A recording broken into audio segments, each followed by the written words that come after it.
Ya empieza La Hora del Museo. Historia, patrimonio, identidad y el quehacer cultural. Un diálogo para reflexionar la actualidad de Chile y del mundo.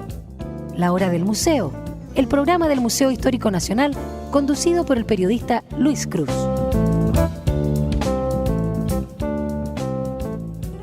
Muy buenos días, sean todos y todas muy bienvenidos y bienvenidas a La Hora del Museo, el programa del Museo Histórico Nacional. Recuerda que nos estás escuchando a través de nuestra señal 94.5 FM, 124 en AM y también a través del streaming www.radiousach.cl. Como cada mañana, los quiero invitar a que visiten la web del Museo Histórico Nacional, www.museohistoriconacional.cl, y que allí revisen la agenda de actividades que hemos preparado para ustedes durante esta semana. Y hoy tenemos un tremendo tema. Nos acompañará Marcela Kupfer, quien es coautora de La Generación Porteña, investigación que reúne la biografía y obra de los artistas que pintaron en Valparaíso entre los años 30 y 60, quienes conformaron un movimiento escasamente reconocido en la historia del arte de nuestro país. Pero antes de ir a la entrevista, los quiero invitar a escuchar la primera canción de esta mañana. Esto es Protistas, Florecimiento.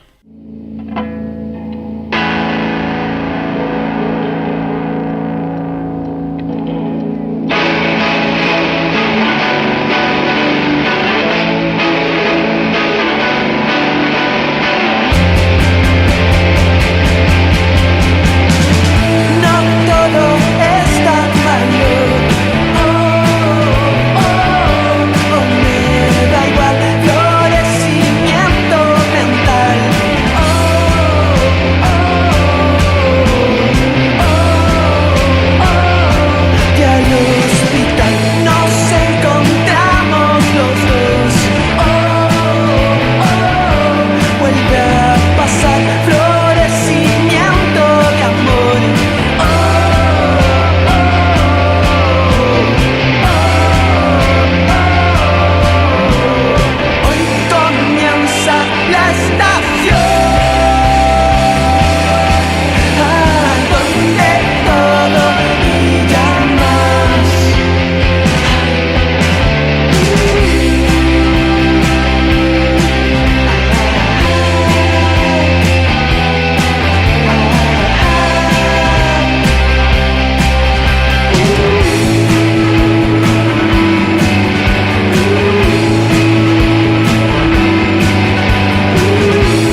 Ya estamos de vuelta en La Hora del Museo, el programa del Museo Histórico Nacional.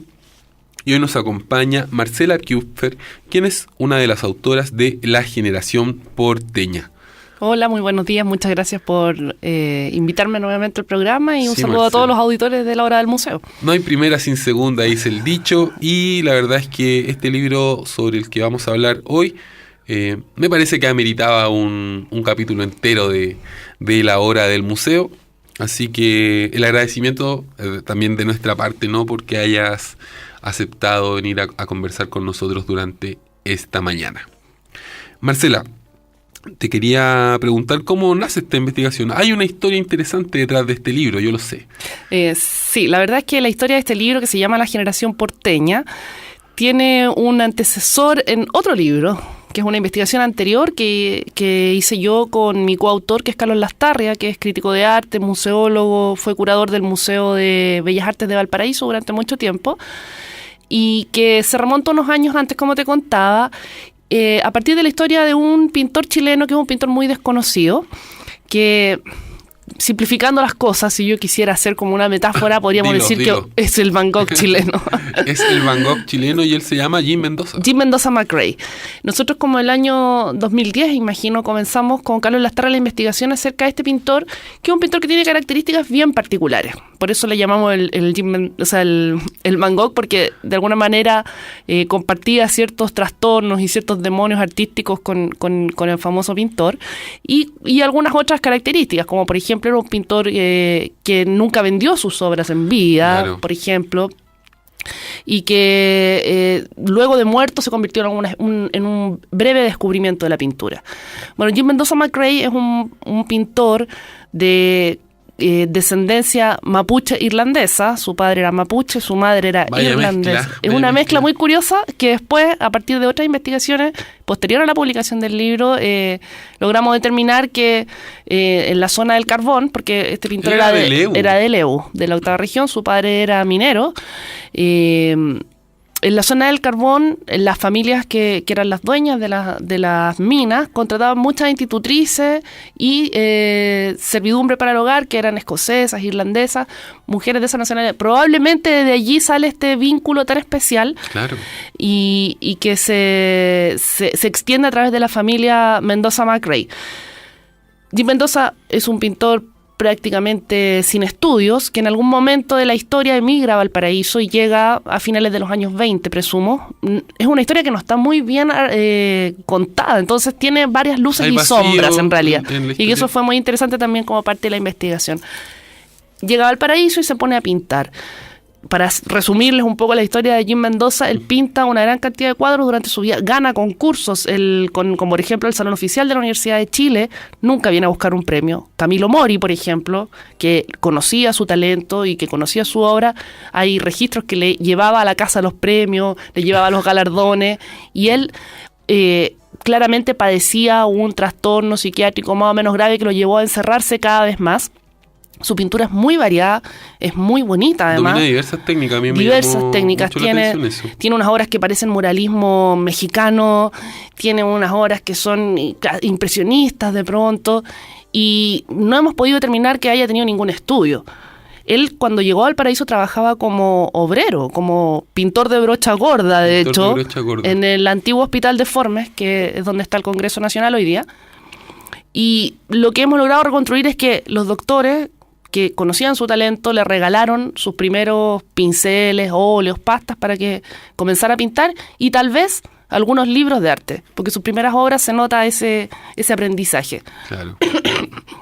Y Jim Mendoza se va encerrando cada vez más a propósito de su trastorno, y en algún momento se traslada a Santiago, se interna como paciente psiquiátrico en el hospital psiquiátrico de acá, pinta también allí, muere en condiciones bien trágicas en algún momento.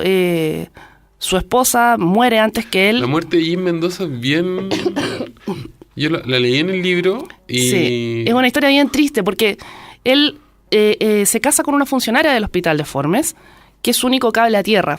De hecho, tiene unas pinturas muy lindas de ella y siempre la pinta de espalda, nunca la pinta de frente. Y yo presumo, porque nunca logramos determinar exactamente qué es lo que ella tenía, pero se vinieron a Santiago, ella muere de una enfermedad relativamente joven todavía, y Jim Mendoza, preso de su desesperación, sale en medio de la noche A vagar por las calles. a vagar desnudo en el frío, porque esto ocurrió en pleno invierno, y 3 días después de la muerte de su esposa, él también muere producto de una pulmonía fulminante que le dio. Es una historia bien triste porque en el fondo esta mujer era su único cable a tierra y él allí desaparece 3 días después, están enterrados juntos, encontramos su tumba en el cementerio general. Bueno, y la casa donde él vivía, ¿no? Donde estaban sus obras. ¿Qué pasa ahí con la obra? Exacto, Eso esa es la segunda parte de esta historia. Claro, es la puerta que abre en el fondo al público la obra de Jim Mendoza, porque como yo les contaba, Jim Mendoza nunca vendió sus obras, algunas las regalaba, por ejemplo. Claro. Eso es lo que solía hacer.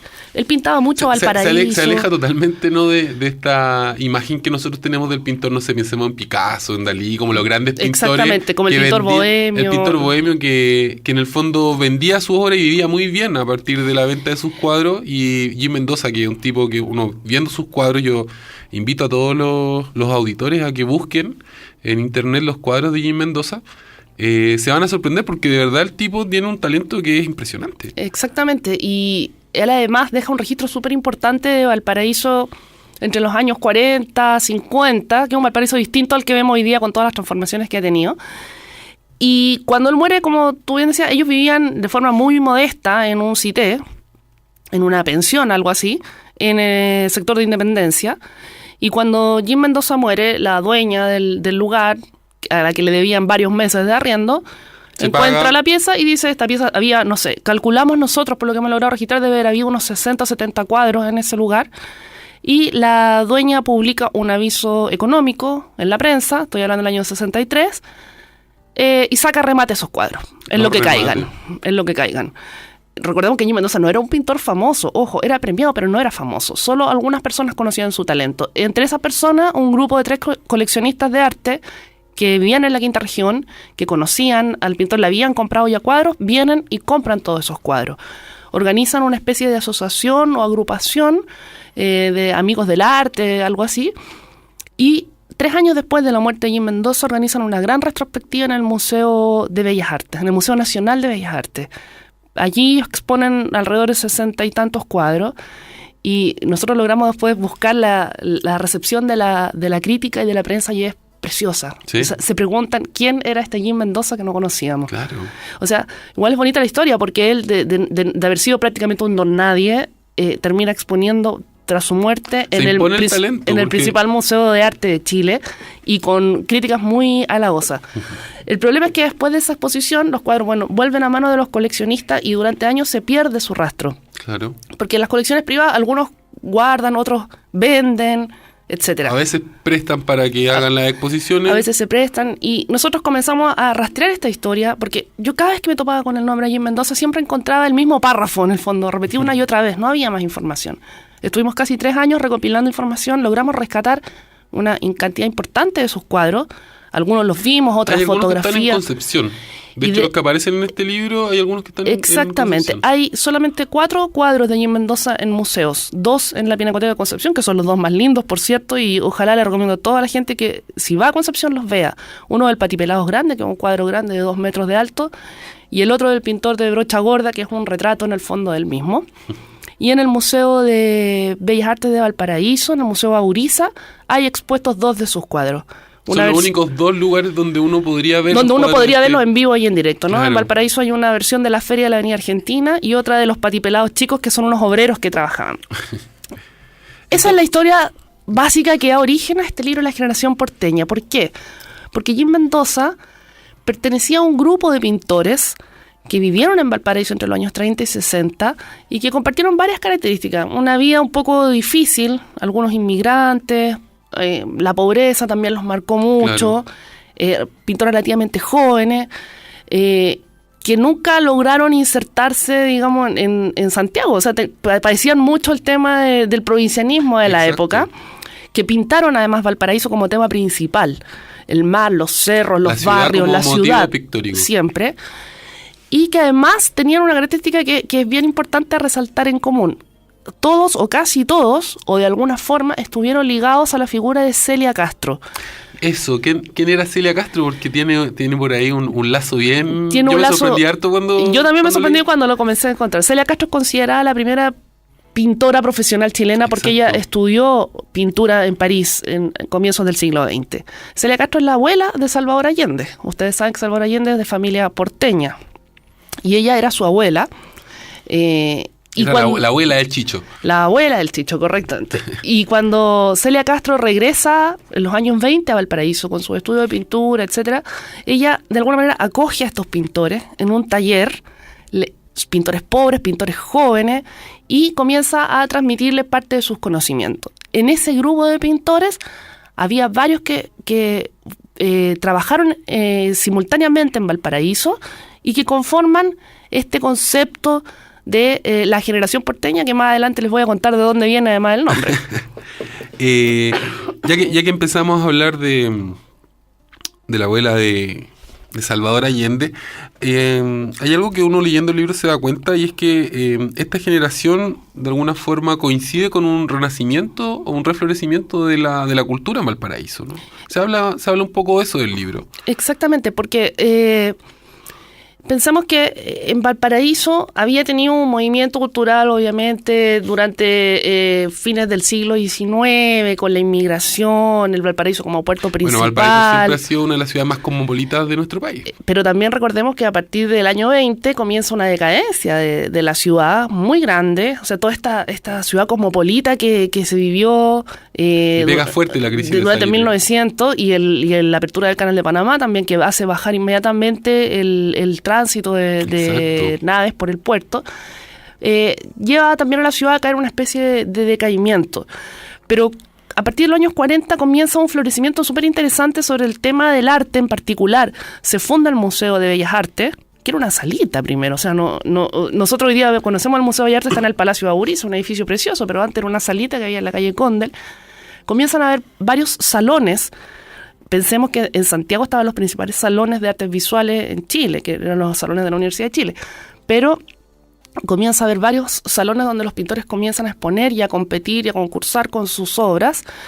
Y hay un círculo interesante que se hace en torno a Augusto Dalmar, Camilo Mori, que son figuras que comienzan a trascender, claro, y a levantar de alguna forma el arte. Gordon también, ¿no? Arturo Gordon es un poquito anterior, claro, desde la generación del 13, Gordon, y luego viene Pedro Luna y otros artistas que comienzan a darle mayor trascendencia e importancia y que también de alguna manera protegen a estos pintores que vienen un poco después que ellos, y que ocurre que no clasifican prácticamente ninguna de las principales generaciones del arte, ¿no?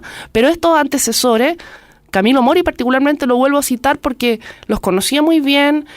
Camilo Mori era un pintor profesional, destacado, conocido a nivel nacional e internacional, y él también le sirve de alguna forma de un padrinazgo o de algún mecenazgo. También la figura de Carlos Hermosilla, tampoco hay que olvidarlo. En el grabado, Carlos Hermosilla, fundador de la Escuela de Grabado, uno de los grabadores más importantes, si no el más importante de Chile, también de alguna manera apadrina y protege a estos pintores, se relacionan con ellos. Hay muchos testimonios de reuniones que iban a las casas de Hermosilla, etcétera. Entonces, tienen este antecedente de precisamente cuando tú señalas, una especie de renacer del arte visual en Valparaíso a partir de los años 20.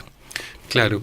Pero también hablando ya del grupo, no solo de Mendoza, ¿no? Es un grupo que tiene características bien especiales. Por una parte está este signo de la pobreza, pero yo también veo que son pintores que tienen que desarrollar otros oficios que además no tienen instrucción académica todos, hay muchos que son autodidactas. ¿Cuáles crees tú que son los principales rasgos característicos de esta generación porteña? Mira, yo creo que particularmente hay un raro característico que podríamos señalar que es una cierta precariedad, ¿no? No todos fueron pobres, ojo. Hubo algunos que tenían trabajo formales, digamos. Claro. Pero en general había una cierta precariedad allá afuera porque venían solos, como el caso de Rocco Matiasi, que era un inmigrante. Esa es una historia, bueno, la vamos a abordar en detalle. Sí, pues podemos contarle también a los auditores quiénes son los que componen esta generación. Obvio. Pero hay una cierta precariedad que los rodea, ya sea material, ya sea familiar o... También hay tragedias, claro, también son vías también está el trágicas. caso de, no sé, pues Carlos Lunce, que tenía, si no me equivoco, 11 hijos que mantener. Entonces, digamos, era un poco precario. También el tema de la territorialidad, tanto en la temática de lo que pintan como en el hecho de que salían poco de Valparaíso. Ese era su coto, digamos, de trabajo, y fue muy marcado. Eso es una característica que era. Y también la diversidad del movimiento. Tienen estilos muy diversos entre sí. Lo que los une es el tema principal, que es Valparaíso. La ciudad en general. Ojo, no pensemos en marina, no pensemos en barquitos. Es la ciudad. Jim Mendoza pintaba a los obreros, fundamentalmente, los personajes, los circos pobres. También Tornero pintaba los circos pobres. Las calles, los cerros. Claro. Entonces la ciudad en su complejidad, digamos, tanto desde el punto de vista geográfico como humano. Y eso, pero en los estilos son muy diversos. Y también eso hacía difícil pensar también en clasificarlos en una Claro. sola corriente, ¿no? Son estas características las que los van juntando. También ellos se conocen, obviamente, hay una relación entre Eso te iba a ellos. preguntar porque aun cuando ellos tienen estilos diversos y estábamos hablando, ¿no?, de esta idea que no todos tienen estudios formales, pero sí se relacionan entre ellos, se hacen amigos, comparten tiempo, pintan juntos. Exactamente, hay relaciones y esas están también documentadas, que hubo relaciones estrechas entre algunos, incluso fueron parejas, con el caso de Rocco Matías y Quichela Lira, fueron amigos, compartieron lugares característicos, exponían.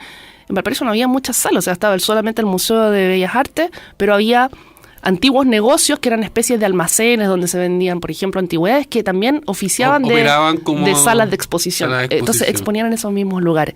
Ahora, hay que hacer un reconocimiento que este concepto de la generación porteña no es un concepto nuestro, de hecho. Y voy a un pequeño retroceso a la investigación de Jim Mendoza. Cuando nosotros estábamos investigando la historia de Jim Mendoza, recurrimos mucho a un libro de historia del arte en Chile, que es de Antonio Romero, un español que probablemente uno de los que mejor ha clasificado los grupos artísticos, el que señala cuáles Claro. son los grandes maestros de la pintura chilena. Y su historia del arte tiene varias ediciones. Y en una de las últimas ediciones nos topamos por primera vez con este concepto de la generación porteña. Y él menciona, es un parrafito donde él habla. Y habla de la generación del 13, la generación del Claro. 27, Montparnasse, no sé qué. Y dice, y la generación porteña compuesta por estos jóvenes pintores pobres, al alero de Chela Lira, hace una pequeña descripción. Es la primera vez que nos topamos con ese concepto y luego encontramos un concepto, o sea, una cita anterior del mismo Romera en un catálogo de una exposición que se había hecho en Valparaíso, donde habla de la generación porteña. A partir de eso un poco comenzamos también a darle cuerpo a esa generación. Claro. Eso que era un párrafo, una mención en un catálogo de una exposición, quisimos darle cuerpo, ponerle nombres. Nosotros hicimos una selección de 7 pintores, que son los que están en el libro. Puede que haya algunos otros que se crucen, pero me parece que esos son los principales expositores. Claro. Bueno, ya que nos fuimos para atrás, creo que también es importante volver a este trabajo un tanto detectivesco que hicieron ustedes para ir rastreando, porque más adelante vamos a abordar en detalle la biografía de estos pintores. Pero sin embargo yo te quisiera preguntar eso, ¿cómo fue el tema de rastrear? Ahora, acabas de mencionar eso, que habían recuperado una definición, ¿no?, de un catálogo de una exposición, me imagino, muy antigua. Entonces, cuéntanos un poquito de la trasbabalina de este libro. ¿Cómo fueron rastreando los cuadros? La gente fueron a muchas casas, me imagino. Sí, es bien detectivesca la labor porque hoy día estamos acostumbrados a que uno digita todo en Google y te aparece indexado. Estas cosas no están en su mayoría indexadas y generalmente lo que está se repite innumerables veces, por lo tanto no es una fuente muy confiable. Está poco el libro, además, porque el caso particular de la generación porteña no es una generación estudiada. Por eso yo señalaba que es apenas mencionada en la última edición del libro de Romera. Entonces la investigación fue bastante ardua. Nosotros para Jim Mendoza tomamos como 3 años y casi 3 años más. Una parte es recopilar biografías que no están escritas, por lo tanto hay que empezar a buscar gente que conoció. Exacto. Y son descendientes, porque estamos hablando de varias décadas atrás. Y hay grabadora en mano. Exactamente, entonces mucha entrevista, también mucho trabajo de hemeroteca, pero voy a contar que es bien a ciegas el trabajo de biblioteca, porque de pronto nos encontrábamos, no sé, con el hijo de un coleccionista que decía, no, yo me acuerdo que mi papá leía tal cosa en la revista En Viaje el año 60. Entonces era ir a la Biblioteca Nacional y agarrar todas las revistas En Viaje del 60, una por una, página por página, hasta que encontrábamos lo que andábamos buscando. Entonces hubo un trabajo como a ciegas hasta que, bueno, pero a la larga tú vas de alguna manera una pista poniendo te lleva algunas a otra. coordenadas. Exacto. Exacto. Ahora, lo más importante de este trabajo, aparte de la reconstrucción bibliográfica y biográfica, era recuperar las obras. Porque al igual que en el caso de Jim Mendoza, que solo tenemos 4 obras en museos, de esta generación hay pocas obras en museos, en general. No son muchas. Hay algunas de Rocco Matiasic, algunas poquitas de Lundstedt, de Chelalina y algunas de Antofagasta, pero había que reconstruir y traer las obras de vuelta, y eso era lo que era más importante. Hay algunos pintores de esta generación que pintaron mucho, como René Tornero, que tú en las casas en Viña, en Valparaíso, vas a encontrar generalmente Torneros porque pintó mucho, pero hay otros que pintaron bastante poco. Y buscar es un caso de éxito, lo vamos a ver más adelante. Ese es el caso de éxito. Pero en general pintaron poco y el rastro de sus obras se pierde en la noche. Entonces, todo esto siempre generalmente parte con el tema de los coleccionistas. Y la gente como que a veces mira a los coleccionistas con cierto recelo, y yo por el contrario pienso que son grandes custodios del arte. Porque los museos a veces no tienen presupuestos para adquirir mucha cantidad de obras, y alguien tiene que tenerlas, porque si no como en este caso, las obras se desaparecen. Omiten, ¿no?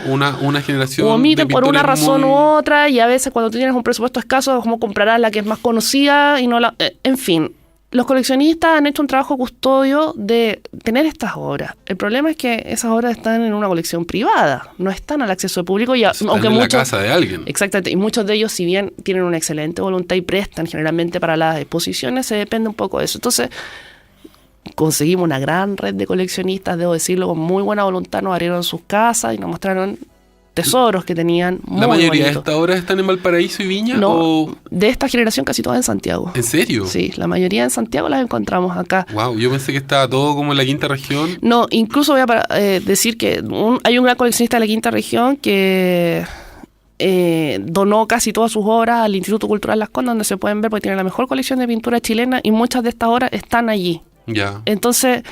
Pero en Viña hay, sí, en Valparaíso también, pero muchas en Santiago, muchos coleccionistas de Santiago, y casas de remate acá también se pueden encontrar cuadros de ellos. Oye, Marce, ¿y por qué crees tú que de alguna manera esta generación le pasa un poco colada o es omitida por la academia? Yo creo que por 2 cosas. Uno, porque no eran pintores que habían estudiado, eso es una realidad. Y 2, porque el provincianismo les pesa. Es una cosa que todavía vemos, digamos, en el mundo del arte y la cultura. Es muy difícil hacer arte y cultura y lograr descollar desde provincia. Claro. En algún momento todo el mundo tiene que venirse a Santiago. Ellos no se vinieron a Santiago, y yo creo que por eso un poco quedó encerrado este fenómeno. Ojo que también hay otras regiones que también tienen movimientos artísticos bien delimitados. En Concepción, el movimiento al acero, los grabadores de Concepción también.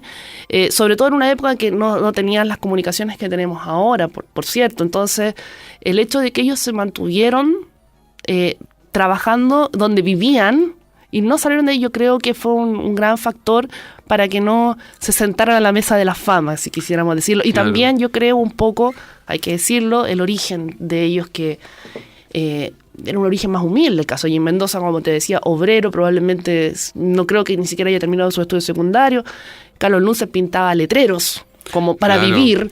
Entonces no eran personas... de muchos recursos como para pagarse, ¿no?, los estudios acá en Santiago. Y tampoco de mucho estatus social, hay que decirlo, dentro de la clase intelectual tampoco probablemente eran muy bien vistos, salvo el caso de, a lo mejor, Marinero Arauz, Manuel Arauz, que se vinculaba así con los grupos intelectuales que lo acogieron, cabeza a poner. Claro. Aún así, de todas formas, habían pintado, tú misma decías, de Camilo Mori, ¿no?, que iban a Valparaíso o formaban parte, ¿no?, también de... Exacto, que son los Eran que... como doble agente, ¿no? Son los que proyectaron más su obra. Exacto. Porque viajaron, salieron, y eso en el mundo del arte es súper importante. Son los que lograron moverse, que hacían clases en Santiago, que salían del país y exponían afuera. Esos son los que tienen la mayor proyección, obviamente. En el caso de ellos, casi todos vivieron y trabajaron y pintaron y expusieron allí. Y esa territorialidad igual les pasó la cuenta para que de alguna manera no quedaran registrados o no fueran estudiados posteriormente o valorados en el mérito que les correspondía. Marcela, te quiero invitar a escuchar la segunda canción de esta mañana. Estamos revisando el disco Nefertitis de la banda Protistas y esto se llama En mis genes.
Radio Universidad de Santiago, 94.5 FM, 124 AM y www.radiousach.cl. Una emisora plural, analítica y con una amplia red de voces expertas. Somos tu radio pública. Les invitamos a escuchar Chile Urbano, un programa dedicado a difundir fonogramas e información de la música popular urbana cultivada en Chile. Este programa es transmitido los martes y jueves a las 22 horas y los domingos a las 12 horas. Chile Urbano es producido y conducido por Álvaro Menantó. Cuando comienzas un nuevo día en la ciudad, con sus bondades, complejidades y desafíos, hacemos propios esos temas junto con nuestros invitados, todo acompañado de la mejor música. Embarca con nosotros de lunes a viernes a las 9 de la mañana en Estación Santiago, 94.5 FM, 124 AM y www.radiousach.cl. Radio Universidad de Santiago, 94.5 FM, 124 AM y www.radiousach.cl. Todas las voces, todos los espacios en tu radio pública.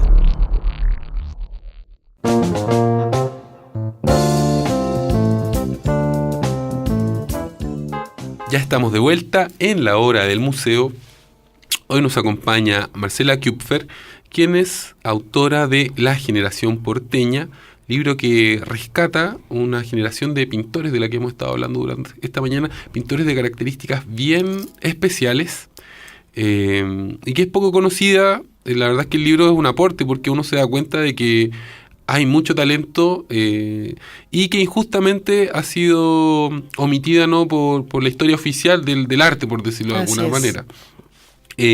Marci, yo ahora quisiera que habláramos un poco de la biografía de estos personajes, porque de verdad que son tremendas historias las que hay en las vidas de cada uno de estos pintores. Yo me quedé muy sorprendido leyendo el libro.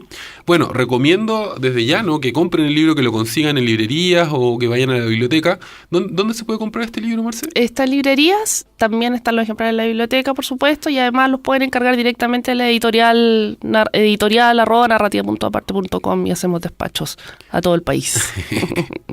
Ahí ya tienen el dato, lo vamos a recordar antes de que termine el programa nuevamente, porque de verdad que el libro está increíble, está lleno de historias como las que vamos a escuchar ahora. Bueno, en este libro, ¿no?, usted ya lo dijiste, es que rescatan la vida y la obra de 7 pintores. Así es, ya contamos un poco de lo de Jim Mendoza McRae, con su vida trágica, pero muy linda. Si pueden conseguirlo, aunque ya no está... ya está agotado en el fondo, pero el libro de Jim Mendoza McRae, Pintor de Abismos, tiene todos los detalles de su historia, que es realmente emocionante. Jim Mendoza, a lo mejor la historia más trágica, pero las otras son muy interesantes. Me gustaría hablar, por ejemplo, de Rocco Matiasic. Hablemos de Rocco Matiasic, que es el viajero de este Rocco grupo. Matiasic es el viajero, él es un inmigrante de la ex Yugoslavia que viene a América, en el fondo, arrancando de la guerra, porque lo iban a reclutar para pelear y él no quiso. Él quería pintar, quería esculpir, quería dibujar. Se viene en un viaje, estaba en otra, casi arrancando de la guerra a América Latina. Llega a Ecuador, está en Bolivia un tiempo, llega a Chile, llega al puerto de Valparaíso, viaja al sur, pero vuelve a Valparaíso y se queda enamorado de la ciudad. Él estudió pintura en España y en Francia, parece. Exactamente. Ese dato. O sea, tenía una formación... Sí, él tenía, porque como era un hombre más viajado en el fondo, incluso en Ecuador estuvo exponiendo, trabajó en una universidad. En Francia también parece que expuso... Me parece que sí, y entonces cuando llega a Valparaíso era un hombre que tenía más experiencia, pero decide quedarse pintando en Madrid. Se enamora, cae rendido bajo el embrujo de esa ciudad salvaje. Y además que una ciudad que le vino como anillo al dedo a Rocco Matiasic, que era un tipo con una personalidad muy extrovertida, muy sociable, era muy querido, contaba historias, todo el mundo lo invitaba a sus casas. Era un tipo que además tenía una contextura particular, un tipo grandote, practicaba boxeo, era un galanzote además. Y bueno, siempre saben esas historias un poco de tras bambalinas, pero de verdad era un galán Rocco Matiasic. Y él se metió en varios líos también porque tenía un carácter muy apasionado. Era de agarrarse a combo, de pelea. Tuvo un duelo. Entonces yo te lo iba a preguntar cuando habláramos de Chela Lira, pero adelantémonos. Y él tuvo un duelo por el amor de esta mujer que después fue su Exacto, pareja. porque una de su gran amor en el fondo fue otra mujer de esta generación, que es Chela Lira, que entre paréntesis es la única mujer de esta generación, que además es una artista muy, muy especial. Vamos a mezclar un poquito las biografías. Chela Lira era de una familia más pudiente, digamos, de Valparaíso, una familia antigua, de la familia Melchers, y Chela Lira, alumna de pintura, en algún momento fue alumna de Rocco Matiasic, porque Rocco Matiasic hacía clases en la Escuela de Bellas Artes, se enamora de él. un amor muy apasionado. Amor de artista. De artista. Y la Chela Lira, además, si pueden ver la foto de ella, es una mujer preciosa. Tenía los ojos verdes. Unos ojos, claro, y pintados negros. Era una mujer, no era una mujer de su época, digamos. Era una mujer muy adelantada, una intelectual, que no vivía de acuerdo a las convenciones. Entonces, se produce un amor muy apasionado entre ellos dos. Tienen descendencia en algún momento. Y Rocco Matiasi, que efectivamente en algún momento se bate a duelo, con una pelea, inglés, claro, por el amor de Chela Lira. Y muere además Rocco en unas circunstancias muy particulares. Eso, la muerte de este pintor es bien particular. Exactamente. Rocco le gustaba mucho pintar la orilla del mar. Su tema siempre fue la orilla del mar. Pintó, tiene un estilo como un poquito impresionista en el trazo, pero le gustaba mucho pintar la orilla del mar y sobre todo los roqueríos. Yo diría que esa fuerza de las olas rompiendo contra las rocas también eran como la personalidad de Rocco Matiasik. Rocco agarra su atril, su caja de pintura, su abrigo y va a pintar como habitualmente lo hacía en el borde costero, en el camino costero Concón, el sector de la roca oceánica. Se instala allí, nunca más se le ve. Desaparece su cuerpo. Solo se encuentra su atril y su caja de pinturas. Y después aparece su abrigo. Y su abrigo. Y el misterio rodea la desaparición de Rocco Matiasik. Yo encontré en la prensa, las noticias, se teje una cantidad de tramas en torno a él, que le había robado la mujer a un mafioso de una cáfila porteña, luego que no sé qué, que un policía lo andaba persiguiendo. Hay unos pescadores que encuentran en algún momento el cuerpo de Rocco Matiasik, que en algún momento los inculpan incluso del asesinato. Pero espérate, el cuerpo aparece. Según el relato de ellos, lo encuentran porque ellos le sacan el reloj, le roban, y el abrigo, por eso el abrigo aparece después. Y dejan el cuerpo allí, y cuando lo van a buscar, el cuerpo ya no está. Wow. Y desaparece para siempre. Estos pescadores fueron incluso inculpados, pero fueron descartados porque eran dos chicos, o sea, dos hombres bajitos, y Rocco Matiasik era un tremendo hombre y boxeador, y todo. No se prestaba como para que hubiese habido una riña entre ellos. Se descarta como la tesis del suicidio, porque todo el mundo lo vio pasar muy feliz a pintar. Exactamente, y además era un tipo muy vital. Claro. Entonces, el misterio siempre rodeaba la muerte de Rocco Matiasik, su cuerpo nunca se recuperó. 15 años después, un día yo buscando en los archivos de prensa encontré la declaración de muerte de Rocco Matiasik, que hace su hermano. Y fue una gran pérdida porque era un hombre todavía joven cuando desapareció. Claro. Sus obras son muy bonitas. A mí, las que más me gustan de la generación son las de Rocco. Tienen mucha fuerza, con un color muy potente. Un poco acerca de la obra de este pintor. Y él trabajaba, como te decía, un brochazo cercano al impresionismo con harto color. Pinta muelles, pinta caletas, mucho el mar. Le gustaba mucho el mar a Rocco. Y sobre todo el paisaje más grueso, digamos. ¿No? Y hay retratos que nosotros incluso lo recuperamos, retratos de sus hijas, pero también hacía dibujos, porque él dibujaba muy bien y en algún momento hasta esculpió, pero nunca encontramos ninguna de sus esculturas. Pero su obra, yo diría que tiene una riqueza pictórica muy interesante. Luego, a él asociado, como decíamos, está Chela Lira, la única mujer del grupo. Esta mujer misteriosa. Misteriosa, con una apariencia muy seductora, una gran intelectual. Pero ella, yo leyendo la biografía, también tiene una relación con Antofagasta. Ella se va en algún momento a Antofagasta. De hecho, hay una sala en la Universidad Católica del Norte que lleva el nombre de Chela Lira, y allá ella se instala a vivir, como me han dicho, me han contado, como vivía como cuando llegó a Antofagasta como una especie de micro acondicionada. ¿En serio? Claro.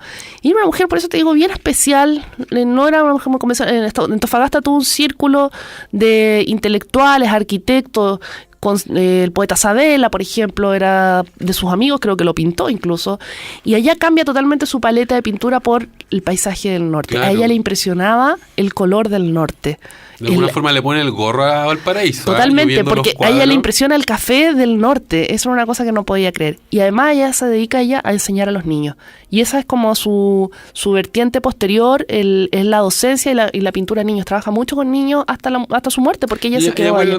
Muere en Antofagasta, pero está enterrada en Valparaíso, en el cementerio número 1 o 2, no me acuerdo. También encontré su tumba en algún momento. Busquen a Chela Lira también, porque de en el norte hay pinturas de ella. La calidad de esta pintura. Son todos los pintores que están en este libro muy, muy talentosos. Y ahora hablemos de este otro pintor que está incluido en el libro, este descendiente de alemanes, de un carácter medio taciturno, bastante genio también, Carlos Lundstedt. Don Carlos Lundstedt. Carlos Lundstedt era, como yo contaba al principio, para vivir pintaba letreros publicitarios. Recordemos la época en que no había tanto plástico como ahora. Exacto. Y pintaba letreros para los negocios, para los cines, para las vitrinas donde se pintaban las letras.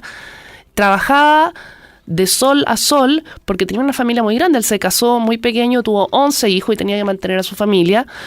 Y además, por las noches, él se dedicaba, o en los pocos tiempos libres que tenía, se dedicaba a su pintura. Su pintura retrata mucho Valparaíso, también con un rasgo un poco impresionista. Tiene unos retratos hermosos.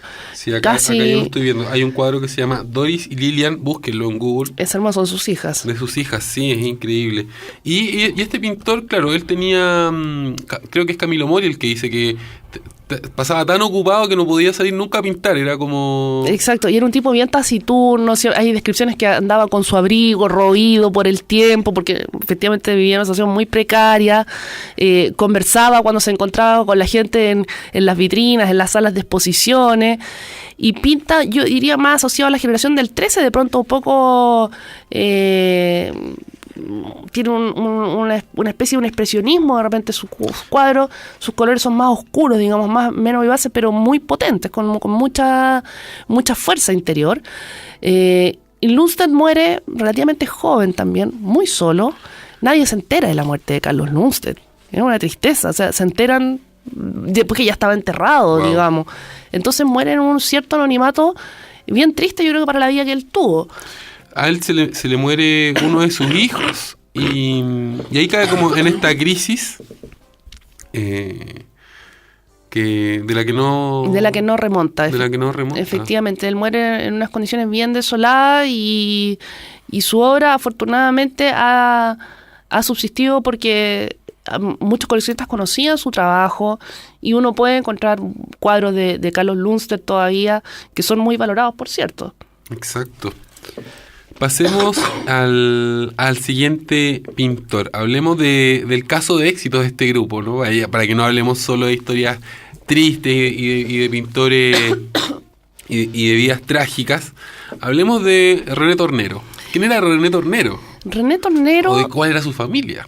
René Tornero, de una familia muy grande, por cierto. Cuando lanzamos este libro, voy a hacer esa infidencia, lo presentamos en el ex Congreso Nacional acá en Santiago y llegó una gran familia de personas. Yo los veía sentados allí, muy atentos, y cuando terminé la presentación se me acercaron y era la familia Tornero, efectivamente. ¿Era la familia Tornero? Sí, hay un notario Tornero, gente que es muy amable, además estaban muy contentos por este pequeño reconocimiento que hicimos al trabajo de Tornero. Tornero es el pintor yo diría de la calma y la tranquilidad. Pintó muchos paisajes. Valparaíso, Limache, donde vivió también, Villa Alemana, Quilpué, Viña. Pintó cerros, pintó calles, pintó circos, ascensores, y era un tipo meticuloso para trabajar, increíble. Yo encontré en la casa de un coleccionista un boceto hecho por Tornero. Porque lo que hacía Tornero era salir in situ, con una hoja o un cartón, dibujaba y anotaba con todo detalle cada color que iba a ocupar. Entonces el árbol, y describía con palabras los colores que luego iba a ocupar para pintar. Era un tipo muy meticuloso para trabajar, sus colores son muy bien trabajados, tiene una pincelada suave, sí, muy detallista, y yo diría que el color en su obra es lo más importante. Él es el gran retratista, yo diría, de la urbanidad de Valparaíso y de los paisajes más rurales de Limache, de Villa Alemana, del Belloto. Tornero murió mucho mayor, desde los que llegó al final. Claro, Tornero llegó a ser viejo y murió famoso. De viejo, digamos, y pintó mucho, y eso es un gusto. Yo en muchas casas de Valparaíso y Viña encuentro obras de él. ¿Él siempre se mantuvo en Valparaíso? Sí. ¿Con Viña? No, vivió, en Limache y si no me equivoco, en el Belloto, pero vivió en el interior también. Claro, pero él sí es un pintor, ¿no?, que logra reconocimiento en vida de su obra. Sí, expone más, además también por el hecho de que vive más tiempo. Claro. Y muere, digamos, más tranquilo que el resto, en mejores condiciones también, no comparte la precariedad de sus claro, compañeros de época, y tiene la suerte, como tú decías, del caso de éxito de que su obra, que él pintó mucho, se expuso mucho y su obra ha trascendido mucho en el tiempo. Yo diría que Tornero es de las obras más bonitas que tiene esa generación, y de verdad, por ejemplo, pintó muchos barcos y goletas y embarcaciones características del puerto de Valparaíso que hoy día sirven incluso de registro histórico. Exacto. Bueno, pasemos al siguiente, que es el pintor de la bohemia. El pintor bohemio. Manuel Marinero Araoz. Manuel Marinero Araoz, que jamás fue marinero, pero No fue marinero. usaba una gorra de marinero, por lo tanto le decían marinero. El Marinero Araoz es el más autodidacta de los pintores, el más naif también, su pintura es un poco más inocente, y a él se le asocia con la bohemia porque efectivamente compartía con los círculos intelectuales bohemios del Valparaíso. Pensemos el Valparaíso de la bohemia de mitad del siglo XX, con mucho cabaret, con los marineros, etcétera. Claro.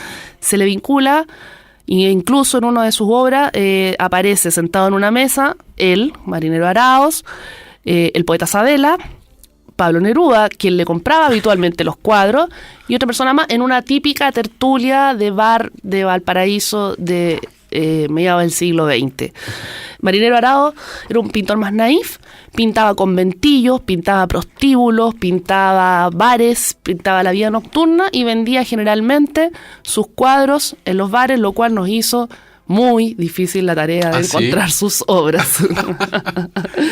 Sí, fue complicado. De hecho, muchas de las obras que tenemos registros fotográficos y logramos ver, así en vivo y en directo de él, una sola obra. Una sola obra. Que la encontré acá en Santiago, en un coleccionista de Santiago, un abogado que muy gentilmente nos abrió su despacho.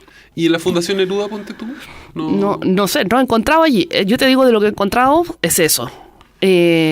Y pintaba, por ejemplo, ese cuadro que encontramos que es el prostíbulo del Violeto, que es un antiguo prostíbulo porteño famoso, que sale una escena donde sale la gente bailando, un escenario, claro, una especie de chingana, que retrata a Araoz.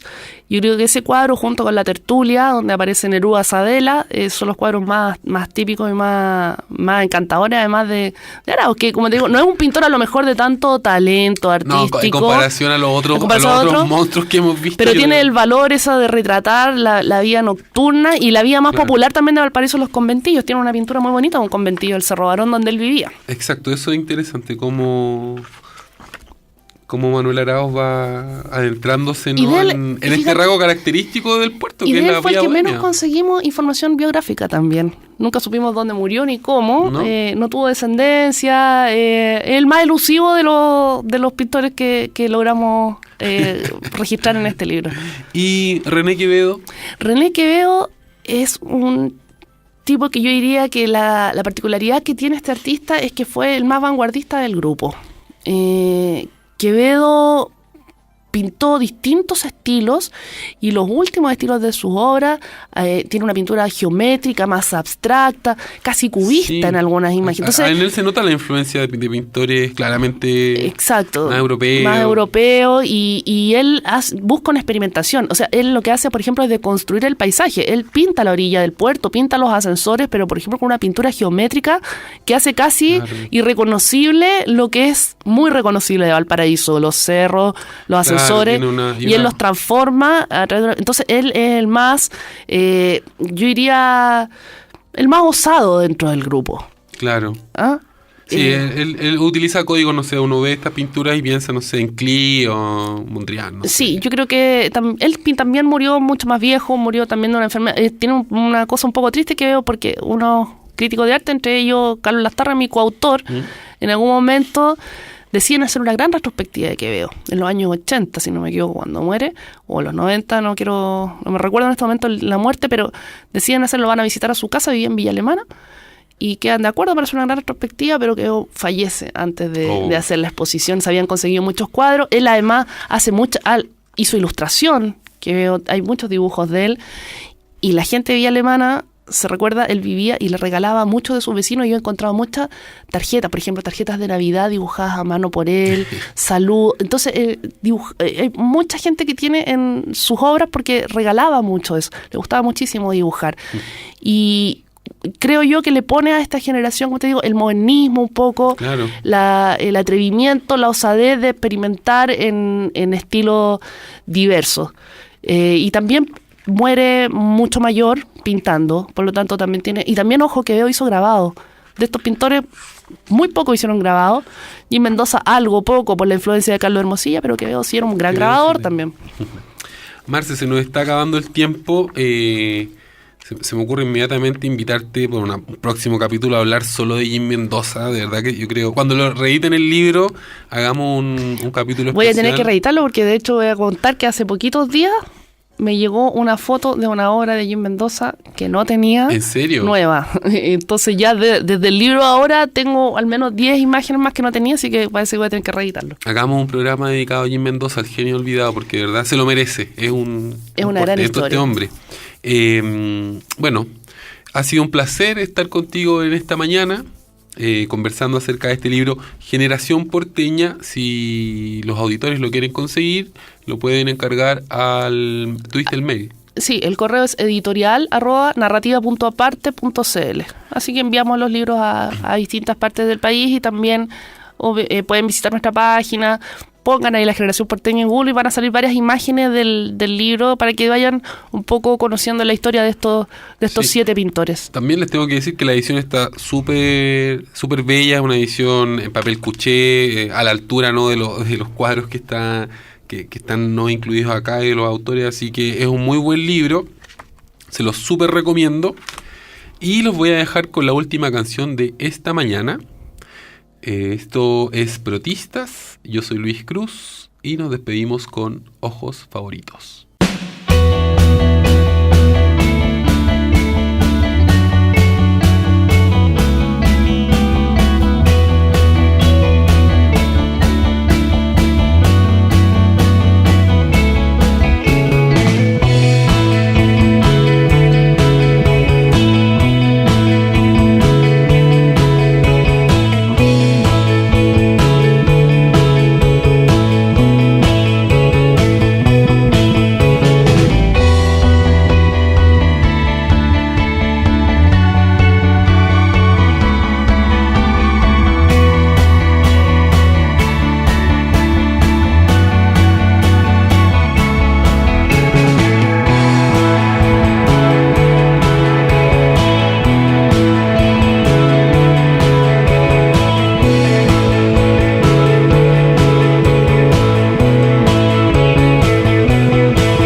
La Hora del Museo, un viaje por la historia, el patrimonio, el arte y la cultura. El Museo Histórico Nacional y Luis Cruz te esperan de lunes a viernes a las 11 horas con nuevos capítulos de nuestra historia.